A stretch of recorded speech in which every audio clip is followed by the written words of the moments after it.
This channel does not promote any violent, harmful, or illegal activities. All content provided by this channel is meant for an educational purpose only. আমরা আজ থেকে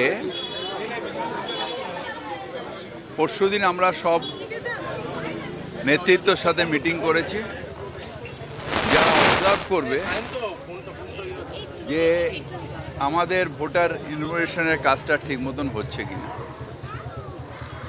আর আমরা বিভিন্ন জায়গায় বিভিন্ন কনস্টিটুয়েন্সিতে, প্রত্যেক কনস্টিটুয়েন্সিতে ওয়ার রুম হয়েছে। সেই ওয়ার রুমে আমাদের কর্মীরা তারা একটা ডেটা কালেক্ট করে রাখছে।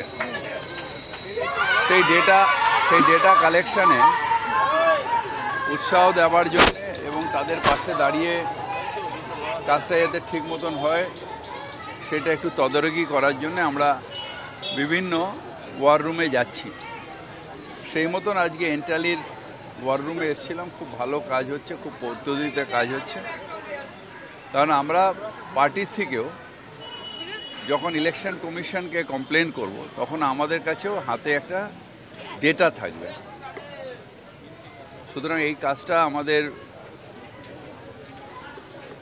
General secretary Abhishek Bandyopadhyay initiative নিয়েছে, দিদির দূত, এবং সেটার জন্যেই ওয়ার রুমগুলো চলছে এবং আমরা এটা যাতে ঠিক মতন হয় সেটা দেখার জন্য তদারকি করছি। যে আভাস দিচ্ছে তার সঙ্গে আপনাদের এখানে যে তথ্য মোটামুটি মিলছে। এটা 26 লক্ষ নাম বাদ চলে গেছে বলে আমাদেরও সেটা মনে হচ্ছে, তবে এটার ব্যাপারে ডিটেলসটা অভিষেক বন্দ্যোপাধ্যায়ের ওখানে জমা পড়ছে, ডিটেলসটা ও বলতে পারবে। আমরা তো পিসমিল করে কাজ করছি, সেখানে আমরা আপনাকে তথ্যটা সঠিক দিতে পারবো না। এটা ওখান থেকে ওরা যখন এটাকে সবগুলোকে নিয়ে কি হচ্ছে না হচ্ছে সঠিক তথ্যটা অভিষেক ব্যানার্জি নিশ্চয়ই আপনাদের প্রেস কনফারেন্স করে জানাবে।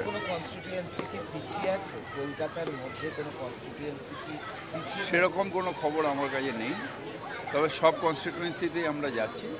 হ্যাঁ, কয়েকটা ওয়ার্ডে একটু আপগ্রেডেশন দেরিতে হচ্ছে, একটু বিএলএ ঠিক মতন কাজ বিএলএ 2 ঠিক মতন কাজ করছে কিনা, বিএলও আসছে কিনা, এগুলো আমরা নিশ্চিতভাবে অবজারভেশনে রাখছি এবং সেই হিসেবে আমরা এখানে যারা ইলেকশন কমিশন আধিকারিক আছে তাদের সাথে আমাদের বিএলএ 1 তারা যোগাযোগ রাখছে।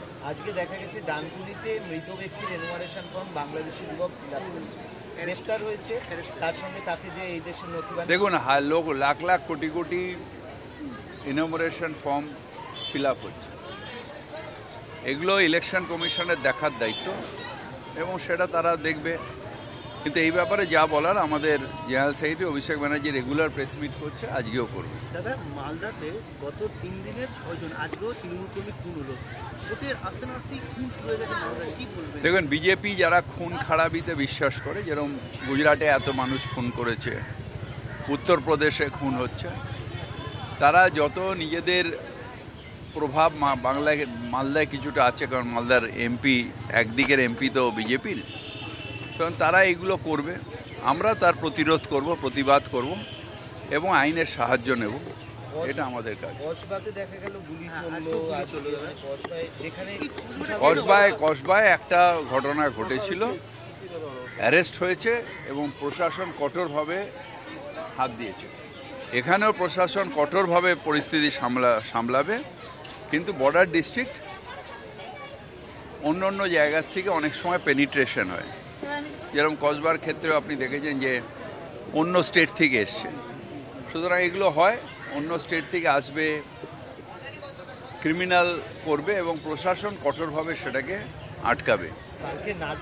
কিন্তু আমরা এখানে এনকাউন্টারে কাউকে মারি না, এখানে আইনের ব্যবস্থা আছে।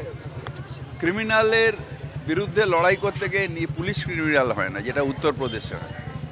এখানে আইনের ব্যবস্থা আছে এবং কোর্টে হাজির করিয়ে কোর্টের আইন অনুযায়ী তার শাস্তি সেটা আমরা প্রার্থনা করি।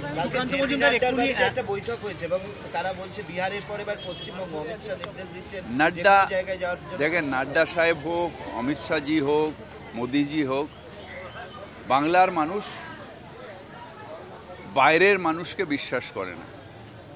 বাংলার মানুষ মমতা বন্দ্যোপাধ্যায়কে হৃদয়ে রাখে। মমতা ব্যানার্জির নেতৃত্বে বাংলা যে এগিয়ে যাচ্ছে সেটার উপরে বিশ্বাস রাখে এবং সেটাই চায়।